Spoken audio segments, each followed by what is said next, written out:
네, 박웅현 작가의 책에 작자 미상의 짧은 시가 한 편 있습니다. 하루 종일 봄을 찾아 다녔으나 보지 못했네. 집신이 닳도록 먼 산 구름 덮인 곳까지 헤맸네. 지쳐 돌아오니 창앞 매화 향기 미소가 가득. 봄은 이미 그 가지에 매달려 있었네. 시에 등장하는 인물은 봄의 정취를 찾아서 집을 떠납니다. 동네 밖을 나가서 언덕을 지나고 겨울을 건넙니다. 먼 산 구름이 덮인 곳까지 집신이 닳도록 온 산을 헤매고 다닙니다. 봄을 만끽할 수 있는 곳은 어디일까? 어디를 가야 봄을 만날 수 있을까? 그런데 아무리 헤매고 다녀도 봄은 찾지 못했습니다. 하는 수 없이 허탈하게 발길을 돌립니다. 그렇게 집에 돌아와서 털썩 주저앉아 숨을 돌리는데 어디선가 꽃향기가 납니다. 가만히 보니까 창가에 매화꽃이 피어 있었습니다.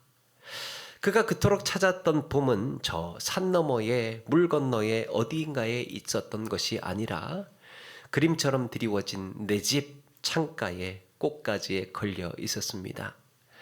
우리는 가끔 일이 뜻대로 되지 않을 때에 또 시험에 들거나 부당한 형편에 놓일 때 내가 왜 이런 일을 당해야 하는가라는 생각이 들 때 우리는 하나님을 찾습니다. 하나님은 어디 계시는가? 어디를 가야 찾을 수 있단 말인가? 오늘 말씀에 이스라엘은 하나님이 어디 계신지 알고 있다고 믿었습니다. 그들이 확신했던 하나님의 처소는 실로의 성막 지성소였습니다. 거기에 하나님의 궤가 있었고 거기에 하나님이 계시다고 믿었습니다. 그래서 이스라엘이 블레셋과 전쟁을 벌일 때에 하나님의 궤를 가져오면 승리할 거라 생각을 했습니다. 그들이 보았을 때 하나님의 궤를 가져온다는 것은 하나님을 모시고 오는 일과 같은 일이었습니다. 그들의 논리는 이것입니다. 하나님께서 우리와 함께 계시니 우리는 승리한다. 하나님께서 우리와 함께 계시니 우리는 승리한다. 여러분, 이거 얼마나 막강한 명제입니까? 이스라엘은 그 승리를 믿었고 군사들을 밀어넣고 믿음으로 밀어넣었습니다. 그래서 죽은 자만 3만이라는 참혹한 패배를 겪어야 했습니다. 오히려 제사장 엘리는 그 참한 소식을 듣고 넘어지면서 목이 부러져 죽습니다. 두 아들 홈니와 비느하스 역시 죽음을 맞습니다. 또 비느하스의 아내조차도 그 충격에 죽게 됩니다.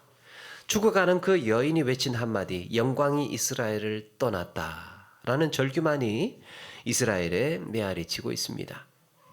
이스라엘은 하루아침에 초상집이 되어버린 겁니다. 그런가 하면 블레셋의 아스돗은 잔치집입니다.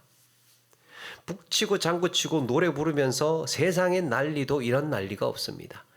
압도적인 승리와 더불어 역사상 가장 큰 영광의 트로피를 들쳐매고 왔기 때문입니다.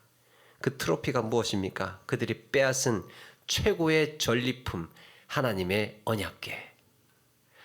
우리의 신이 그들의 신을 이겼다. 그러면서 함성을 지릅니다. 흥분이 가라앉지는 않습니다. 고대 전쟁에서 이 관습에 따르면 승리한 자는 패배한 자의 신을 자기들의 신전에 안치하는 게 관습이었다고 합니다. 전쟁 나가서 이기면 그들의 신을 이쪽 우리 신에 갖다가 안치시키는 거예요. 이게 두 가지 의미가 있습니다. 하나는 저들의 신은 이제 우리 신의 휘하에 들어왔다는 거예요. 너희들이 졌지 이러면서 들어오는 겁니다. 그리고 또 하나는 블레셋이 다신 종교이다 보니까 신이 많으면 많을수록 좋은 겁니다. 그래서 다른 곳에 가서 전쟁해서 이기면 그쪽 신 가져와서 우리가 이겼다 그러면서 힘을 키우는 거죠. 그렇게 두려워했던 여호와를 포로로 끌고 왔으니 얼마나 기고만장했겠습니까? 블레셋은 그 옛날 삼손을 잡아서 조롱을 하고 욕보이다가 무슨 일을 당했는지 까맣게 잊었던 모양입니다.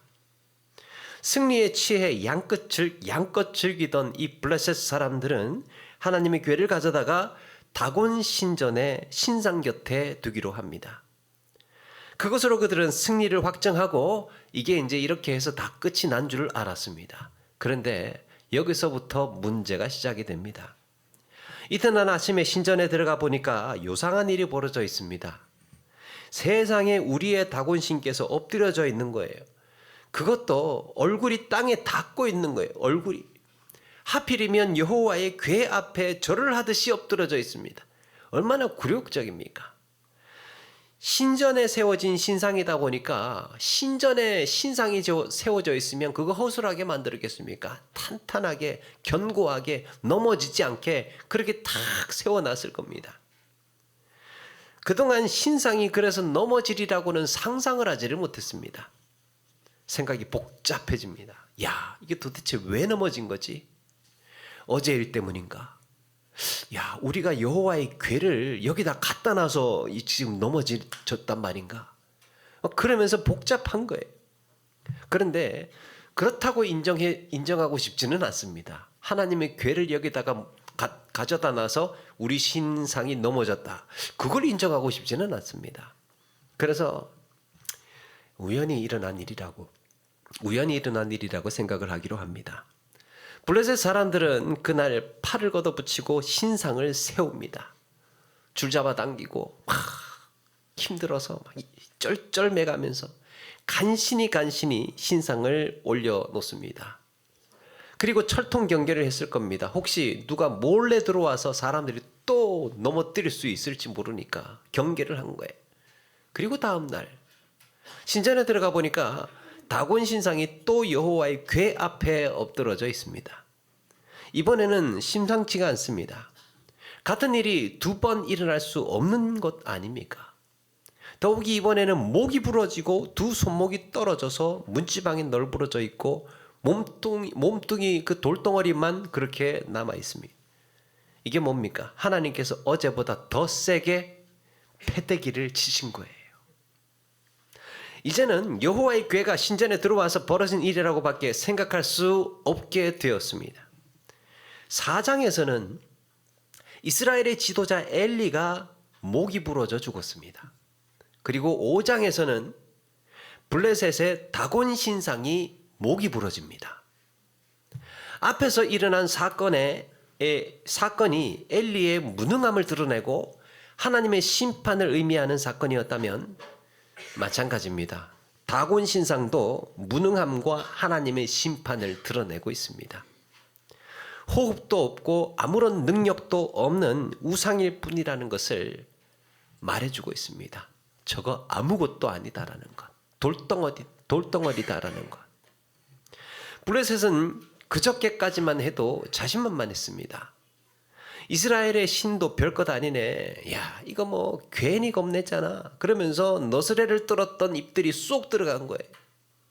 여호와의 궤를 빼앗아 왔다고 해서 그들이 승리한 것도 아니고 여호와의 영광이 그들의 것도 아니었던 겁니다. 이제 하나님께서 블레셋을 일방적으로 치기 시작을 합니다. 6절 하나님의 손이 아스돗 사람에게 엄중히 더하사 독한 종기의 재앙으로 아스돗과 그 지역을 쳐서 망하게 하니 아스돗을 중심으로 독한 종기가 사방에 무서운 속도로 퍼져나가기 시작을 합니다. 그야말로 재앙이었습니다. 그제야 아스돗 사람들은 하나같이 이렇게 부르짖습니다. 이 재앙의 원인은 여호와의 궤를 빼앗아 온 것이 화근이다. 블레셋 사람들은 대책회의에 들어갑니다. 이스라엘 신의 궤를 어쩌면 좋겠느냐? 저거 어쩌면 좋겠느냐? 그들은 빼앗아온 여호와의 궤를 가드로 옮기기로 합니다. 다곤 신전에서 떨어뜨려 놓으면 떨어져 있으면 독한 종기의 재앙이 그칠 거라 생각을 했습니다. 마치 이스라엘이 여호와의 궤를 전쟁터에 가지고 오면 이길 거라 생각했던 것과 같은 발상이. 그렇게 여호와의 궤를 가드로 옮겨놨더니 무슨 일이 벌어집니까? 9절 여호와의 손이 심히 큰 환란을 그 성읍에 더하사 더 심각해진 거예요. 가드는 더 큰일이 났습니다. 극심한 재앙이 가드에 쏟아집니다. 여호와의 궤를 다른 곳으로 옮겨 놓는다고 해서 해결될 문제가 아니라는 것을 알게 됐습니다. 그렇다고 여러분, 이거 다시 이스라엘로 갖다 준다는 건 이거 차마 못할 짓이잖아요. 이겨서 가지고 온 건데. 괴를 빼앗았던 괴를 다시 갖다 주면 이게 얼마나 모양이 빠지겠습니까? 이겼다고 좋다고 가지고 왔는데. 그래서 재앙이 일어나서 이거 감당이 안 된다고 다시 돌려보내는 것은 이건 뭐 블레셋이 패배를 인정하는 거나 마찬가지였습니다. 그래서 이번에는 에그론으로 하나님의 궤를 옮기기로 합니다. 에그론. 이 블레셋은 5개의 도시국가로 이루어져 있습니다. 처음에 아스돗으로 궤를 가져갔다가 가드로 옮겨갔고 가드에서 이제 에그론으로 옮겨가는 겁니다. 하나님의 궤는 이스라엘에게 돌려줄 수 없고 그렇다고 자신들이 가지고 있을 수도 없는 그런 뜨거운 감자가 되어버렸습니다. 그런데 하나님의 궤가 에그론으로 다다랐을 때 에그론에 이제 다 왔는데 그곳에 있는 사람들이 벌써 그 소식을 다 듣고 그 소문을 언제 다 알았는지 사람들이 우 나와서 펄펄 뛰면서 가로막습니다. 결사반대. 괴가 들어오면 우리는 다 죽는다. 괴 못 들어오게 해라. 지금 우리를 다 죽일 셈이냐. 괜히 괴를 지금 빼앗았다가 지금 된통 당하고 있습니다. 이스라엘은 하나님의 괴만 가지고 오면 승리할 줄 알았습니다. 그래서 싸움에서 밀려도 패배를 인정하지 않고 버티다가 결국에는 대학살을 당하는 참패를 겪고 말았습니다. 하나님의 괴 가지고 오면 야 이제 끝났어 우리는 이긴 거야 이렇게 생각을 하고 있었던 거예요. 그러니까 지금 상황은 지금 형편은 계속해서 지고 있는데도 그거 인지하지 못하고 야 군사 더 밀어넣어 이겼다니까 이번 군사 더 밀어넣어 이렇게 됐던 거예요. 블레셋 역시 마찬가지입니다. 승리의 체면 때문에 이미 빼앗아온 하나님의 궤를 돌려줄 생각은 하지 않고 블레셋 안에서 이리 돌리고 저리 돌리고 하면서 버티기만 하고 있는 거예요. 안 내놓고 하나님의 궤를 안 내놓고 그러다가 독한 종기의 재앙만 더 키우고 희생자만 늘어나고 있었던 겁니다. 여러분 이것은 출애굽 당시에 바로의 처지와 유사합니다. 오늘 블레셋이 당하고 있는 독한 종기의 재앙은 애굽의 10가지 재앙 중에 6번째 재앙이었습니다. 애굽에는 400년 가까이 노예로 부리던 민족이 있었습니다. 그게 누굽니까? 이스라엘이죠. 어느 날 노예 민족 중에 한 사람이 바로에게 찾아와서는 우리 신이 우리 민족을 좀 데리고 나가야 되겠다고 하시는데요. 그러는 거예요. 바로가 듣기에 기가 막힌 겁니까? 기가 막힙니다. 누가 내주겠습니까? 노예는 자원이에요. 노예는 노동력입니다. 그런 자원을 제국의 왕이 어떻게 내준단 말입니까? 너희들이 딴 생각을 하는 걸 보니까 힘이 좀 남는가 보구나. 그러면서 바로는 더 가혹하게 일을 시키게 됩니다. 하나님은 그런 바로에게 10가지 재앙을 내립니다. 수백 년 동안 영화를 누리던 애굽이라는 제국이 노예로 부리던 이스라엘, 그들의 신의 말을 듣고 백성을 내준다는 건 하나님께 굴복하는 꼴이었습니다. 대제국 애굽의 신보다 노예 민족의 신이 더 위대하다는 걸 인정하는 꼴이 되는 거예요. 이 백성을 내주면 보내면 애굽의 입장에서는 여러분 이거 모욕적이지 않습니까? 바로가 보기에는 자존심 상하는 일이에요. 우리가 믿던 신, 우리가 신뢰하던 신보다 우리가 거느리고 있는 노예 민족의 신이 더 위대하다고, 더 세다고 하는 것이 얼마나 자존심 상하겠습니까? 그래서 재앙을 당하고 환란이 와도 여호와 하나님을 인정하지 않고 바로는 끝까지 버틴 겁니다. 10가지 재앙을. 결국에 바로의 신하들이 뭐라고 합니까? 바로의 신하들이 그에게 말하되 그 사람들을 보내어 그들의 하나님 여호와를 섬기게 하소서. 왕은 아직도 애굽이 망한 줄 알지 못하시나이까? 폐하, 우리 끝났습니다. 우리 망했습니다. 고집 좀 그만 부리세요. 모르시겠어요? 다 끝났다니까요. 마찬가지로 블레셋 역시 이스라엘 신의 괴가 에그론으로 들어가지 못하게 되자 결국 그들도 하는 수 없이 항복 선언을 하고 맙니다. 11절. 이스라엘 신의 괴를 보내어 그 있던 곳으로 돌아가게 하고 우리와 우리 백성이 죽임당함을 면하게 하자. 바로가 애굽에 있던 바로가 이스라엘 민족을 내보냈던 것처럼 마지못해서 지금 블레셋이 하나님의 괴를 지금 마지못해서 감당할 수 없어서 내보내고 있는 거예요. 자기들 살기 위해서 그냥 보내자. 온 성읍이 지금 이것 때문에 다 죽게 생겼는데 괴를 보내는 게 되수겠느냐. 그런데 그러는 동안 사람들은 속수무책으로 죽어갔고 죽지 않은 사람들은 독한 종기로 인해서 신음하고 부르짖었습니다. 그 부르짖음이 하늘에 사무쳤다 말씀하고 있습니다. 승리의 전리품으로 여호와의 법궤를 빼앗아갔던 블레셋 역시 처참하게 패배한 자들이었던 겁니다. 그렇다면 왜 하나님은 블레셋 사람들이 궤를 들쳐매고 가도록 내버려 두었을까? 하나님은 하나님의 궤가 그들의 전리품이 되도록 내버려 두신 것이 아니라 하나님께서 친히 다곤 신전에 찾아가신 거였습니다. 그리고 보여주신 거죠. 살아계신 하나님께서 승리하신다는 것을. 너희들이 패배한 거야. 모르겠느냐? 그거 보여주시러 가신 거예요.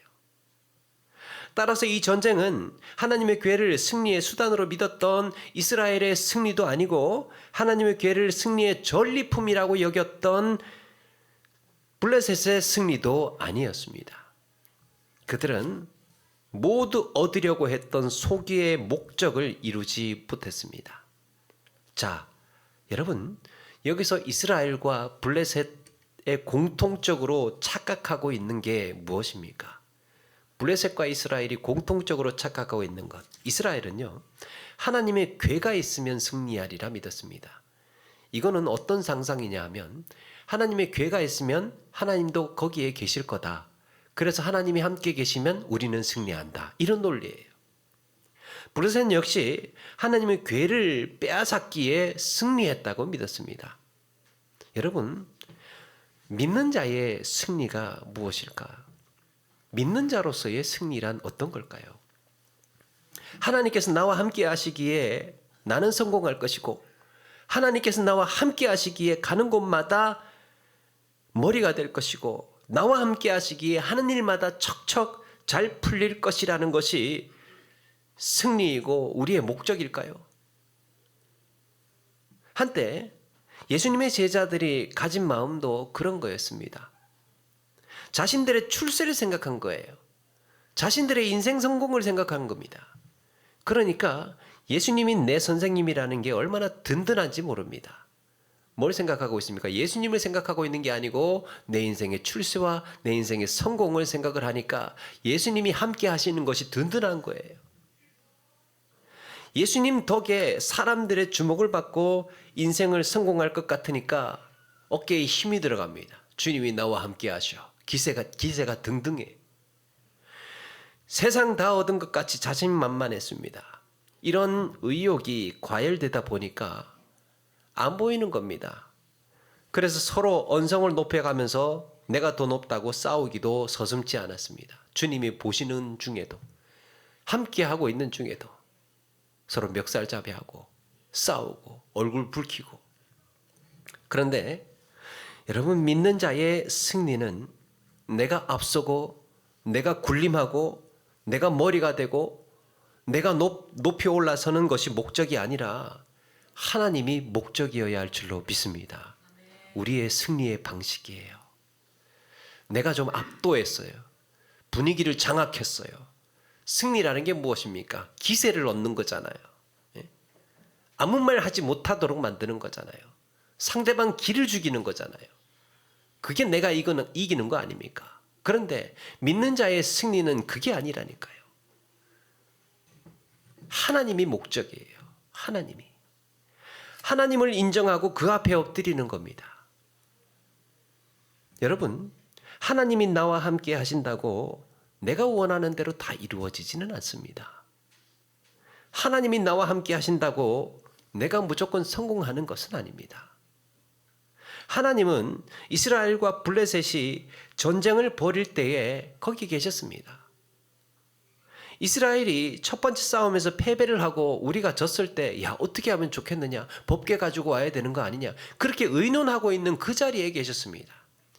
언약궤를 가지고 올 일이 아니라 하나님은 거기에 계셨다는 거예요. 그런데 거기에 계셨음에도 불구하고 그것이 승리로 이어지지는 않았습니다. 여러분, 믿는 자의 승리란 이런 거예요.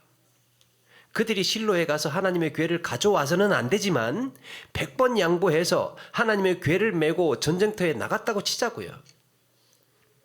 궤를 메고 나갔음에도 불구하고 밀리고 있다면, 궤를 메고 나갔으면 이겨야 될 것 같았는데 밀리는 거예요. 지는 거예요. 그러면 거기에 미련 없이 버티지 않고 이거 지금 우리 뭔가 잘못되어 가고 있다. 뭔가 잘못되어 가고 있다. 이게 하나님의 뜻이 아닌가 보다.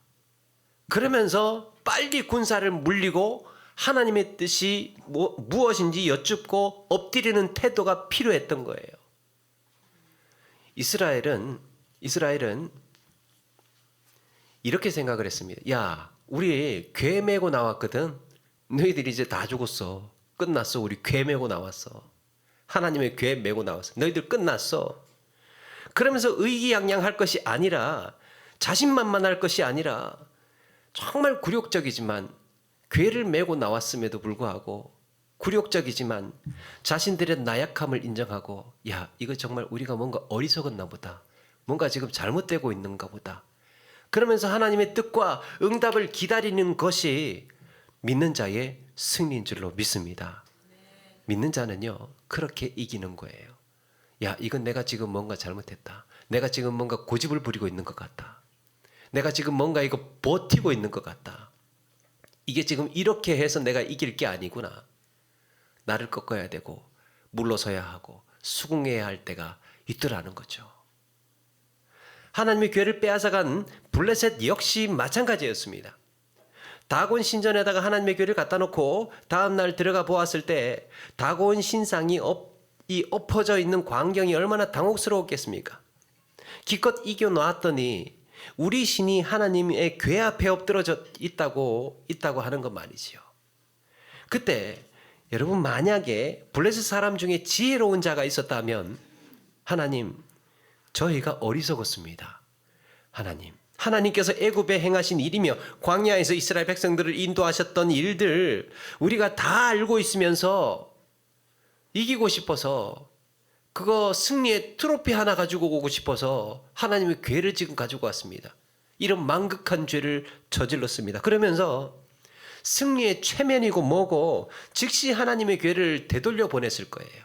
그게 가장 지혜로운 태도였습니다. 블레셋 사람들에게. 야, 이거 아니다. 이거 아니다.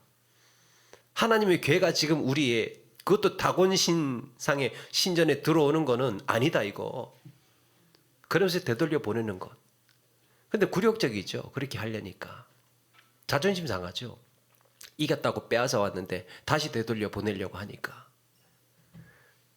체면이 구겨지는 겁니다.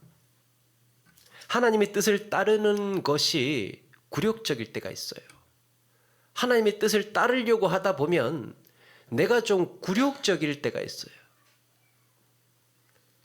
자존심이 무너질 때가 있습니다. 그런데 그래야 살 수 있습니다. 그래야 이길 수가 있습니다. 그래야 최종 승리의 영광을 얻을 수가 있습니다. 하나님은 우리에게 그걸 가르쳐 주시고 계시는 거예요. 너희들이 하나님이 있다고, 하나님의 궤가 있다고 천지 모르고 의기양양하고 자신만만하면서 자기의 행동, 자기 자신을 되돌아보지 않고 하나님의 뜻을 생각지 않고 그렇게 살았던 너희들 스스로를 돌아봐라. 출애굽 당시에 애굽의 바로는 어떻습니까? 비록 자신이 부리던 민족이 노예였다고는 하나 여호와 하나님의 권세와 능력을 확인하는 순간 그 10가지 재앙을 보면서 한두 가지 재앙을 보면 다 그 답이 나오지 않습니까? 야, 이거 지금 우리가 대적할 신이 아니다. 그렇게 느꼈다면 지체하지 않고 버티지 말고 하나님의 백성들을 내보내야 했던 겁니다. 그게 바로가 사는 길이었습니다. 그게 바로가 애굽을 살리는 길이었습니다. 그런데 바로는 애굽의 자존심을 지키겠다고, 우리가 그래도 제국인데 말이지, 우리가 이들을 지금 다스리고 거느리고 있는데 말이지, 그러면서 미련하게도 10가지 재앙을 꾸역꾸역 견디다가 정말이지 탈탈 털리고 나라가 망하고 정신을 차립니다. 그것도 모자라서 홍해 바다까지 군대를 몰고 쫓아가서 미련한 짓까지 범하게 됩니다. 홍해 바다에서 모두가 몰살을 당하게 됐죠. 여러분, 믿는 자의 승리는 기세등등하고 자신만만하게 이루어지는 것이 아닙니다. 때로는 굴욕을 당하고, 때로는 모욕적이고, 고난의 풀무에서 때로는 자존심을 상하더라도 나를 꺾고 하나님의 오름을 바라보고 거기에 굴복하고 엎드리는 것이 믿는 자의 승리인 줄로 믿습니다. 그것이 우리가 하나님을 대하는 태도이고 승리하는 삶이에요. 여러분, 이런 승리의 원리는 어디서 나오는 거냐?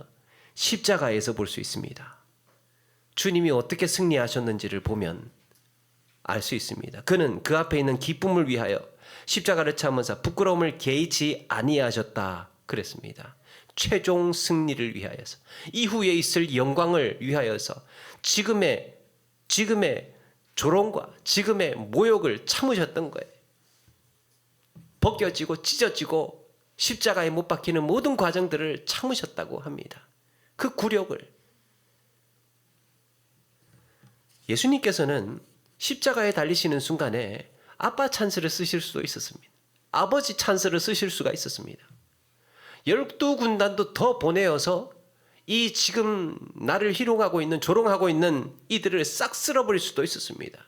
그런데 이것이 아버지의 뜻임을 아셨기에 이렇게 조롱당하고 모욕당하고 항변하지 않고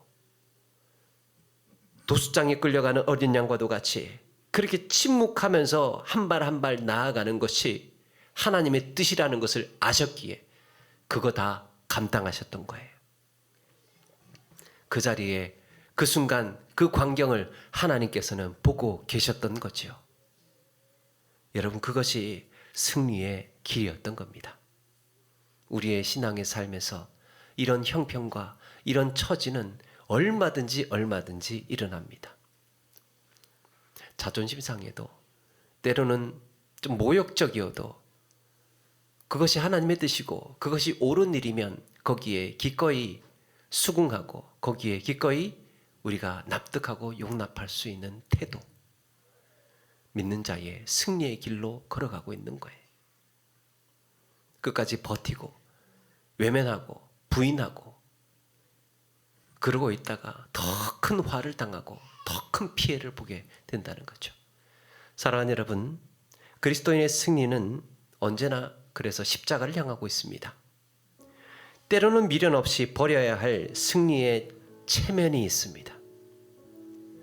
하나님이 함께 하시기에 성공하고 승리한다는, 그래서 그걸 믿고 끝까지 버티는 일이 어리석을 때가 있습니다. 내가 먼저 하나님의 뜻을 분별하고 기꺼이 엎드리고 낮아질 수 있는 믿는 자의 태도가 필요한 줄로 믿습니다. 그렇게 우리는 거듭나는 거예요. 그렇게 하나하나 깨닫고 배워가는 겁니다. 믿는 자의 최후의 승리는 십자가를 바라보는 것, 하나님의 뜻에 합당한 나로 단련해 가고 기꺼이 다듬어 가는 것이라는 사실을 기억하시고 아름다운 믿음의 열매 맺으시는 저와 여러분 되기를 주의 이름으로 축원합니다.